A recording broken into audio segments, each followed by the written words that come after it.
Hello class 12 students, आप सभी के लिए लेके आ गया हूं मैं मोस्ट डिमांडिंग वीडियो कि 2024 के लिए हमारा सिलेबस क्या रहने वाला है मैथमेटिक्स का। तो मैथमेटिक्स का सिलेबस मैं आज इस वीडियो में बता रहा हूं। अभी एक दो दिन में मैं फिजिक्स का भी सिलेबस आपको बता दूंगा, तो चैनल को सब्सक्राइब जरूर कर लेना, फिजिक्स वाले चैनल को भी, और कॉन्टिन्यूसली हम उस पर वीडियो डालेंगे एक दो दिन के अंदर। तो सबसे पहले मैं आपको बता दूं, अगर आप इस बुक को परचेज करना चाहते हैं तो लिंक आपको डिस्क्रिप्शन में मिल जाएगा, वहां से जाके आप इसको परचेज कर सकते हैं। तो चलते हैं अपने सिलेबस के ऊपर। तो हमारा जो सिलेबस है वो 6 पार्ट्स में डिवाइडेड है, 6 यूनिट्स में डिवाइडेड है सारे के सारे चैप्टर्स। फर्स्ट यूनिट के अंदर आते हैं हमारे रिलेशन एंड फंक्शन, जो कि 8 मार्क्स के होने वाले हैं आपके। उसके बाद अलजेब्रा की बात करें तो वो आपका 10 मार्क्स का होगा। कैलकुलस की बात करें जिसमें इंटीग्रेशन डिफरेंशिएशन है वो 35 मार्क्स का होगा। तो जिस बच्चे को पास होना है तो इंटीग्रेशन डिफरेंशिएशन अगर आपने कर लिया ना तो ये मान लीजिए वो पास हो गया, ठीक है।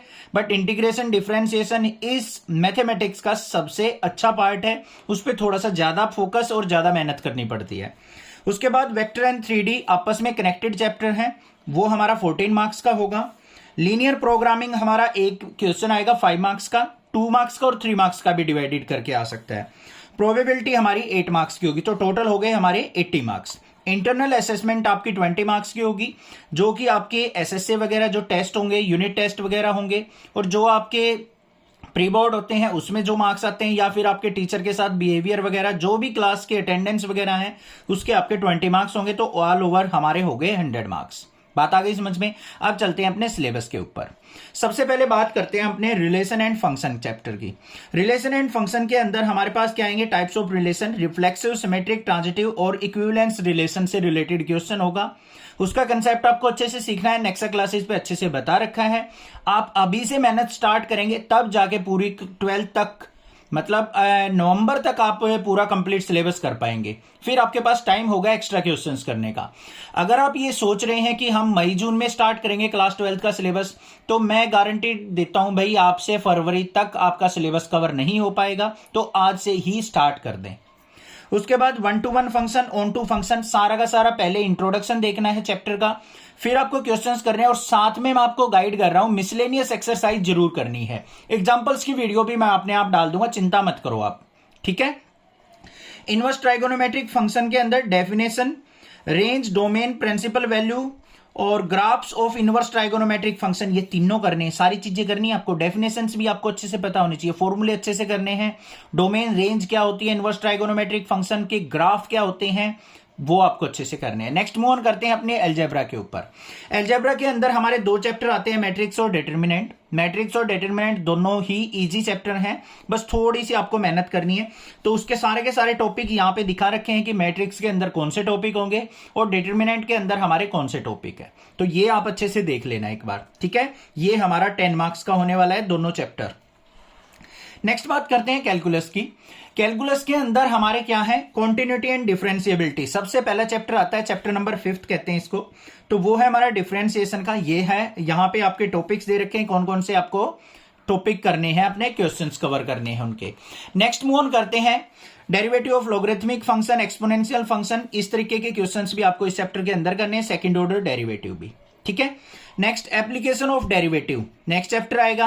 एप्लीकेशन ऑफ डेरिवेटिव में rate of change of bodies, increasing decreasing function, maxima minima function, first order derivative test, second order derivative test, ये आपके इस सिलेबस के अंदर है चैप्टर नंबर 6 के अंदर। नेक्स्ट बात करते हैं चैप्टर नंबर 7, जहां से हमारा इंटीग्रेशन स्टार्ट होता है। पहले आपका डिफरेंशिएशन होगा, फिर उसकी एप्लीकेशन, फिर इंटीग्रेशन, फिर एप्लीकेशन ऑफ इंटीग्रेशन, ठीक है। तो इंटीग्रेशन के अंदर ये टाइप दे रखे हैं, हमें इस टाइप के क्वेश्चन देखने को मिलेंगे। Integration as inverse process of differentiation होता है। Integration of variety of function by substitution method, by partial fraction और by parts. Evaluation of simple integrals of the following types. हमें देखो यहाँ पे 3 मेथड दे रखे हैं, सब्स्टिट्यूशन मेथड, पार्शियल फ्रैक्शन और बाय पार्ट्स। तीनों मेथड से आपको क्वेश्चंस करने हैं, आपके सिलेबस के अंदर हैं। और कुछ स्पेशल टाइप के यहाँ पे इंटीग्रेशन दे रखे हैं जो कि यहाँ पे मेंशन कर रखे हैं।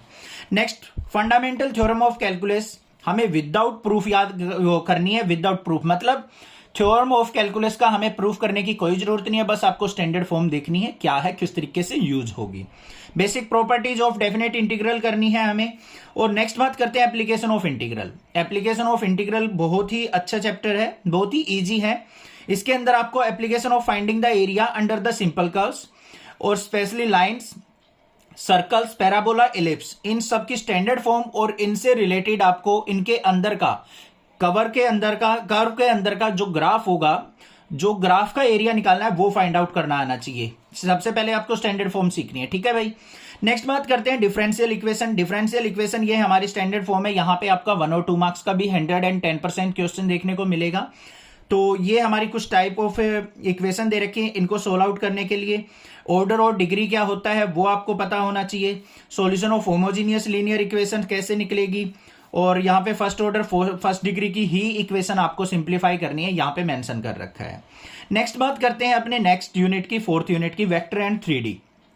वेक्टर और 3D दोनों आपस में कनेक्टेड चैप्टर हैं। जिसको वेक्टर के बारे में नॉलेज है ना, वो वेक्टर और 3D आसानी से कर सकता है। यहाँ पे वेक्टर के अंदर दे रखा है vector scalar, magnitude find out करना, डायरेक्शन फाइंड आउट करना, इक्वल वेक्टर क्या होता है, unit, zero, parallel, collinear vector क्या होते हैं, वेक्टर एडिशन क्या होती है, मल्टीप्लीकेशन ऑफ वेक्टर क्या होगी। तो यहाँ पे हमें डॉट प्रोडक्ट, क्रॉस प्रोडक्ट क्या होगी, सारे के सारे टॉपिक्स के क्वेश्चंस करने हैं। क्लियर हो गई भाई बात। वेक्टर के बाद हम मूव ऑन करते हैं अपने 3D चैप्टर के ऊपर। 3D के अंदर हमारे पास क्या है, डायरेक्शन कोसाइंस फाइंड आउट करना, direction ratio of line joining 2 points, Cartesian equation, vector equation of line निकालनी है, skew line, shortest distance between the lines और एंगल बिटवीन 2 लाइंस। यही टॉपिक है आपके बस सिलेबस में, और इन्हीं से टॉपिक से रिलेटेड आपको क्वेश्चंस करने हैं। नेक्स्ट बात करते हैं, नेक्स्ट चैप्टर हमारा लीनियर प्रोग्रामिंग है, यूनिट नंबर 5 के अंदर, चैप्टर नंबर 12। लीनियर प्रोग्रामिंग के अंदर हमें क्या दे रखा है, यहाँ पे कांस्टेंट क्या होता है, ऑब्जेक्टिव फंक्शन क्या होता है, ग्राफिकल मेथड को सोल्व करना, फिजिबल रीजन, इनफिजिबल रीजन और बाउंडेड रीजन, अनबाउंडेड रीजन, ये सब चीजें आपको करनी है। इंट्रोडक्शन समझेंगे तो क्वेश्चन बड़े सिंपल हैं, 5 मार्क्स ये मान लीजिए बिल्कुल हलवा है। नेक्स्ट बात करते हैं प्रोबेबिलिटी। प्रोबेबिलिटी के लिए हमारे अंदर आते हैं कंडीशनल प्रोबेबिलिटी, मल्टीप्लिकेशन थ्योरम और प्रोबेबिलिटी। ये हमें एक छोटे से टॉपिक दे रखे हैं, random variable, mean of random variable. तो ये भी हमारे क्या है, यहाँ पे 8 मार्क्स, कितने मार्क्स का है, 8 मार्क्स का था ना, हाँ 8 मार्क्स यहाँ पे प्रोबेबिलिटी के अंदर भी एक ही चैप्टर के अंदर आपके कवर हो जाएंगे। अब बात आती है कि हम चैप्टर्स की स्टार्टिंग कैसे करें, क्या कौन से चैप्टर पहले करें, कौन से बाद में करें। ध्यान से सुन लो भाई, जो मेरी गाइडेंस है, मैं अपने व्यू बता रहा हूं। आपका टीचर के व्यू अलग हो सकते हैं, या फिर किसी और से पूछोगे उसके व्यू अलग हो सकते हैं, मैं अपनी बता रहा हूं। सबसे पहले आपको करना चाहिए इनवर्स ट्राइगोनोमेट्रिक फंक्शन। छोटा सा चैप्टर है और यहां से आपके 4 मार्क्स के क्वेश्चन आ जाएंगे, तो एक चैप्टर ये कवर कीजिए। उसके बाद मैट्रिक्स और डिटर्मिनेंट कीजिए, दोनों के दोनों आपके, ये दोनों हमारे 10 मार्क्स के आ जाएंगे। 10 और 4 14 मार्क्स हो गए। बिल्कुल आसान चैप्टर है, आसानी से कर लोगे। अभी इंटीग्रेशन डिफरेंशिएशन को अभी छोड़ दो, अभी मत करो। उससे पहले आप करो वेक्टर और 3D करो। वेक्टर और 3D हमारे 14 मार्क्स के हैं, 14 हो गए 28 मार्क्स। उसके बाद आपको करना है लीनियर प्रोग्रामिंग, वो हमारा कितने मार्क्स का है, 5 मार्क्स का, ठीक है। तो मतलब 34 मार्क्स का हो गया। उसके बाद आपको कैलकुलस पे जाना है, इंटीग्रेशन डिफरेंशिएशन पे जाना है, ठीक है भाई, कोई दिक्कत नहीं है। अब पता लग गया। आप प्रोबेबिलिटी को अगर पहले कवर करना चाहते हैं तो यहां पे वेक्टर 3D के बाद आप प्रोबेबिलिटी कर सकते हैं, फिर आप इंटीग्रेशन डिफरेंशिएशन कीजिए और लास्ट में छेड़िए अपना चैप्टर रिलेशन एंड फंक्शन। क्योंकि ये बच्चों को कंफ्यूज करता है, ये चैप्टर है इजी, बट अगर कंसेप्ट माइंड में सेट हो गया ना तब इजी लगेगा, नहीं तो बड़ा कंफ्यूज करता रहता है ये, ठीक है। और अगर आपका दिल कर रहा है सर मैं तो चैप्टर नंबर 1 से स्टार्ट करूंगा, तो आप कर सकते हैं। बट इंटीग्रेशन डिफरेंशिएशन को इन चैप्टर्स के बाद करें। अगर मान लो पहले फर्स्ट चैप्टर कर रहे हो, फर्स्ट सेकंड करो, फिर थर्ड फोर्थ करो, फिर चले जाओ वेक्टर 3D पे, और फिर लीनियर प्रोग्रामिंग, फिर प्रोबेबिलिटी, लास्ट में छेड़ो इंटीग्रेशन डिफरेंशिएशन। एक चीज मैं आपको गाइडेंस और दे दूं, अपने पॉइंट ऑफ व्यू बता देता हूं। जब भी आप डिफरेंशिएशन स्टार्ट करें ना, चैप्टर नंबर 5 स्टार्ट करें, तो चैप्टर नंबर 9 तक आपको रेगुलरली करने हैं। ऐसा नहीं करना है कि चैप्टर नंबर 5 अब कर लिया, चैप्टर नंबर 6 7 को करेंगे 2 महीने बाद, ऐसा नहीं करना है भाई। आपको कंटिन्यूअसली करना है चैप्टर नंबर 5 6 7 8 9, क्योंकि ये सारे के सारे चैप्टर आपस में कनेक्टेड है। एक चैप्टर को पढ़ोगे, दूसरे चैप्टर के अंदर उसकी एप्लीकेशन है। इंटीग्रेशन पढ़ोगे, वो भी हमारा डिफरेंशिएशन पढ़ने के बाद ही हो पाएगा, डायरेक्टली इंटीग्रेशन नहीं कर पाएंगे आप, ठीक है। तो पहले डिफरेंशिएशन कवर करो पूरा, फिर इंटीग्रेशन पे चलो, और फिर हमारा एरिया फाइंड आउट करना है जो वो करेंगे। क्लियर। आप सभी चिंता मत करो, स्टडी करो, आप मेहनत करो, हार्डवर्क करो, बाकी मेरे पे छोड़ दो, मैं आपकी ज्यादा से ज्यादा सपोर्ट करने वाला हूं। आप चैनल को सब्सक्राइब, वीडियो को लाइक जरूर कर लो, ज्यादा से ज्यादा अपने फ्रेंड्स में शेयर कर दो। बस आपका यही सपोर्ट चाहिए, बाकी मेरे पे छोड़ दो। सभी क्वेश्चंस को क्या बनाएंगे? हलवा बनाएंगे। ठीक है। Thank you students for watching next classes video.